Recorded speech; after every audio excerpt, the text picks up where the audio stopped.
2 linggo na lang at Semana Santa na sa Barangay Saksi. Kinamusta namin ang mga taga-Barangay Dolores sa Taytay Rizal kung saan puspusan na po ang kanilang paghahanda sa nakagawiang sinakulo at penitensya.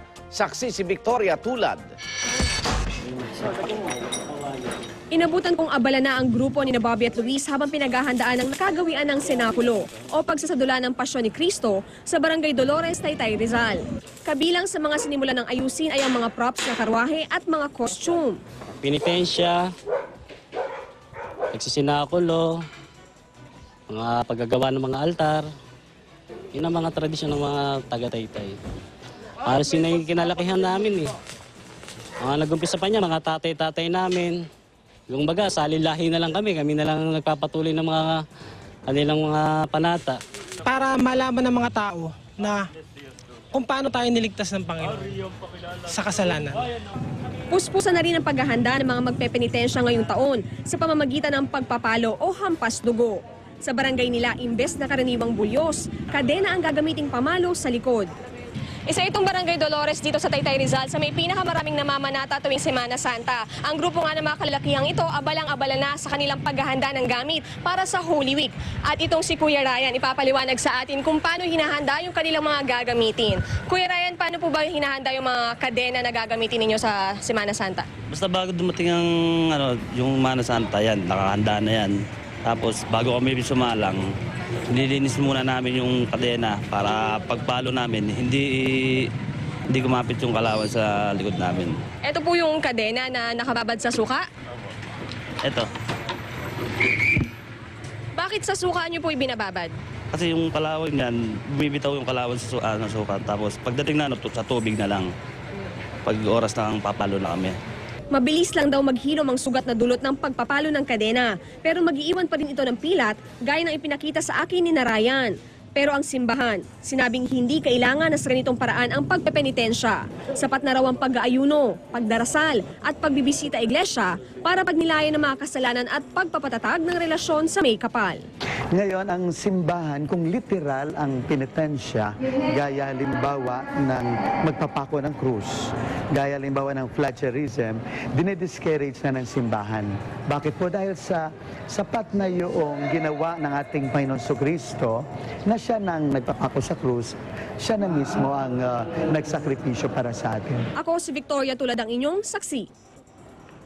Nagpaalala naman ang CBCP sa mga Katoliko na huwag magsuot ng mga maiiksi at maninipis na damit kapag nagsisimba kahit papanahon ng tag-init. Sa isang simbahan, ilang pasaway ang pinahihiram ng malong para matakpan ang dapat daw itago. Saksi si Dante Perelio. Sa beach man o hindi dahil tag-init, uso na naman ang mga preskong pananamit. Ang maninipis at mas maiiksing damit, pambawas daw sa alinsangang dala ng summer heat. Pero babala ng simbahang Katoliko, huwag daw gamiting dahilan ng tag-init para magsuot ng di-akmang pananamit sa simbahan. Siyempre nila ang pupuntaan nila, simbahan. Nandun ka, hindi ka para lumangoy, hindi ka para maglaro, nandun ka para sumimba. May dress code naman ang propriety man lang. Sa St. Pio Chapel sa Libis, Quezon City, tag-ulan man o tag-init, nakapaskil ang mga paalala. Bawal ang nakaspaghetti straps o tank top, sleeveless o plunging neckline. Gayon din ang mga maikling palda at shorts sa mga babae. Sa mga lalaki naman, di pwedeng nakasombrero, jersey o sando at shorts. Bawal rin ang mga tsinelas. We like them to be decent. Dahil dito maraming nirarason. Sasabihin sa akin, pare, magmumuling pa kasi kami after the mass. So ako, kahit na kaibigan ko, sinasabi ko, magmuling na muna kayo, total may afternoon mass, and then you come back dressed properly. Pero pinagbibigyan daw ang ilang pasaway kung kaya namang remedyohan ang nakahandang malong na pwedeng pambalot sa nakalabas na bahagi ng katawan. Kada 2 months, bumibili kami ng malong. Sa Zamboanga pa, sa Davao pa, para makuha namin yung magagandang malong talaga. Dahil yung iba, kinukuha naman na souvenir. So kami, pinababayaan na namin yung ganun. Ang aming mga nakausap, hindi naman daw tutol sa panuntunang ito ng simbahan. Siyempre, kung ikaw nga naman if you're wearing plunging neckline, talagang very tempting especially for men to look dun sa mga naka-plunging neckline. I think it's but fair. Even my children, I encourage them to follow the dress code. So, walang question doon. Dapat naman talaga, pag nagsisimba tayo, dapat talaga nakaka-casual yung suot natin. Hindi yung parang gigimik tayo. Ako si Dante Perello, ang inyong saksi.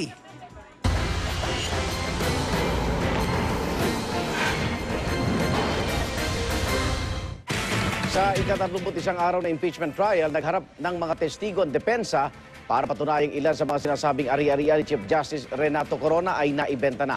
Ito ang dahilan kaya hindi na nakadeklara ang ilang property sa SALN ng punong maestrado. Saksi si Sherry Antores.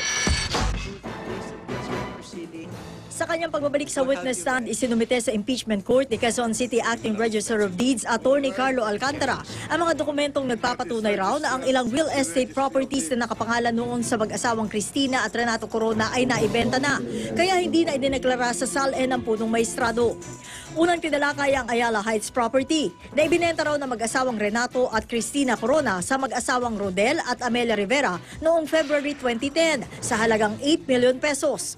Ang 1,200 square meter property naman sa La Vista Subdivision, ibinenta raw ng mag-asawang Corona sa anak nilang si Carla Corona Castillo noong November 2010 sa halagang 18 million pesos. Sa testimonya rin ni Alcantara, iginiit ng depensa na hindi talaga pag-aari ng punong maestrado ang mga tinukoy na ari-arian sa Cubao at Kalayaan Avenue. Ang Cubao property, pag-aari raw na asawa ni Carla na si Constantino Castillo III. Binili raw niya ito sa isang Daniel Encina noong December 2003 sa halagang 10.5 million pesos. Nag-loan daw sila sa BPI ng 12 million pesos para rito. Ang ari-arian naman sa Kalayaan Avenue nakapangalan din daw kay Constantino Castillo. Binili raw niya ito noong March 2009 mula sa mag-asawang Bahar sa halagang 15 million pesos. Una nang kwinestyon noon ang prosekusyon ang kakayahan ng anak ng Chief Justice na si Carla na makabili ng mga ari-arian. Pero ayon sa depensa, doktor daw ang asawa ni Carla. Ang tanging ari-arian sa Quezon City na inaako ng mag-asawang Corona ay ang kondo sa 1 Burgundy Plaza sa Katipunan Avenue. Pero ang parking lot daw dito na hindi idineklara sa SALN, pag-aari pa rin daw ng developer at pinagamit lang sa mga Corona. In effect, that parking lot does not belong to the owner of the unit, but only to use it Yes, Your Honor. as an owner of the unit. Yes, Your Honor. It remains to be the owner property of the owner of the condominium development. Is that it? The annotation simply refers, Your Honor, to the right of the Right of use. use, Your Honor. Balik witness stand din si Attorney Randy Rotacchio, Register of Deeds ng Taguig City. Isinumite niya ang Condominium Certificate of Title para sa unit ng mag-asawang Corona sa Dabeladio. Gayon din ang titulo para sa 3 parking lot. Tumestigo rin si Rotacchio kaugnay sa McKinley Hills sa Fort Bonifacio. Ang 203 square meter property na binili noong October 2008 sa halagang 6.1 million pesos, nakapangalan daw sa bunsong anak ng punong maestrado na si Maria Charina Corona. Pero dahil nasa Amerika si Charina, ang ama niya ang tumayong attorney in fact at binigyan ng special power of attorney para siyang makipagtransaksyon. Mismong si San Francisco Consul General Arvic Francisco raw ang nakapirma sa sinumpaang SPA ni Maria Charina. Pero tanong ni Senate President at Presiding Officer Juan Ponce Enrile, Who was the notarial officer who notarized that document? There is no particular notary public, Your Honor. But I understand that one of the modes of authentication, Your Honor, is that the consul himself can conduct, Your Honor, the oath and authenticate the document, Your Honor. To make that a valid document, is it required to be notarized by an authorized notarial officer in the state where it was executed? It does not appear here, Your Honor, that there was such independent act of notarization, Your Honor. Well, anyway, that is the Yes. prosecution will have to study the Yes, Your the Honor. law governing notarial requirements of the special powers of attorneys like that Yes, Your Honor. in the state where it was executed. iniharap din ng depensa ang City Assessor ng Makati, si Engineer Mario Badillo. Batay raw sa tax declaration ni Mrs. Cristina Corona, Nasa 1.1 billion daw ang market value ng condominium unit na mag-asawang Corona sa The Columns, Ayala as of December 31, 2010. Pero ang assessed value nito nasa 726,000 pesos. Kaugnay nito ay iniharap din ng depensa si Ben Slim, ang property manager ng Ayala Property Management Corporation. Tumistigo si Lim na umabot sa 112,000 pesos ang association dues sa mga Corona para sa naturang The Columns unit. Pero hindi raw binayaran ng buo ni Mrs. Corona ang naturang dues. 108,000 pesos lang daw ang kanya ibinaya dahil umano sa ilang nirereklamo niyang depekto sa unit. The Columns administration had turned it into a bodega, storage place filled with debris from other units, dirty brooms, mops were on my kitchen counters. The tools, brooms, and mops were on my kitchen counters. The toilets were stinking. The kitchen sink was a mess. Ayon sa depensa, patunay daw ang liham ni Mrs. Corona sa Board of Directors ng Ayala Property Management Corporation na hindi raw agad tinanggap ng mga Corona ang unit, kahit 2004 pa nila ito binili. Ayon pa sa depensa, 2009 na raw na i-turn over kay Mrs. Corona ang unit sa The Columns, kaya sa 2010 SALN na ito naisama ng punong maestrado. Pero di ito kinagat ng ilang senator judges. Is it correct to state that you charge association dues only to the owners of the unit? Yes, Your Honor.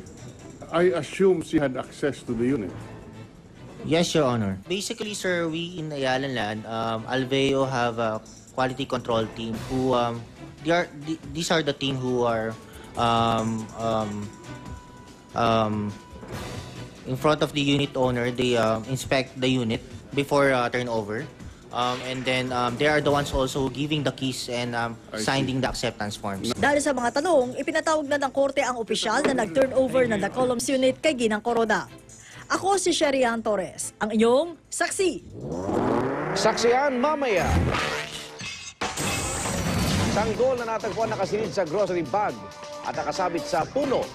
Stable na ang lagay pero may pinabinabantay ng mga doktor kontra impeksyon. Philippine Ascals nasungkit ang third place sa 2012 AFC Challenge Cup sa Nepal. Orkestra sa Australia tumugtog sa tuktok ng pamosong Sydney Harbour Bridge. At ang sagot ng dating mister ni Katy Perry na si Russell Brand matapos ireklamo dahil sa pagtapon sa cellphone ng isang paparazzi. Huwag bibitiw. Sama-sama pa tayo magiging saksi.